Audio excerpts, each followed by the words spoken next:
Hello guys, good evening. எனக்கு என்ன update பார்த்தீங்கன்னா, அந்த தக்காளிலாம் வந்து லைட்டாக பழுத்து இருக்குது. அதெல்லாம் வந்து கொஞ்சம் பழுத்தது மட்டும் நம்ம பிரிச்சுட்டு போயிடலாம். பாருங்கள் எவ்வளோ சூப்பராக வந்துருக்கு, பெருசாக இருக்குது. அப்படி இந்த தக்காளி நல்லா பழுத்துருக்கு.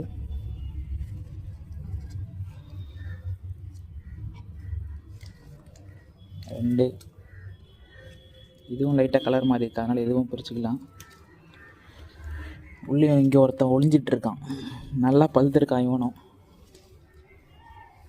நெக்ஸ்ட்டு இதுவும் கலர் சேஞ்சஸ் தான். சப்போஸ் நம்ம படிச்சுட்டுன்னா வீட்டில் வச்சு இப்போ இது பண்ணோன்னா கொஞ்சம் நல்லா இதுவாயிரும். மற்றதெல்லாம் வந்து கொஞ்சம் க்ரீனிஷாக தான் இருக்குது. அதனால் வந்து ஒரு 2-3 டேஸ் அப்படின்னு சொல்ல முடியாது. ஆனால் கொஞ்சம் லேட்டாக தான் இதுவாகுது. வெயில் கொஞ்சம் இதுவாச்சுன்னா நல்லா பழுத்துரும்.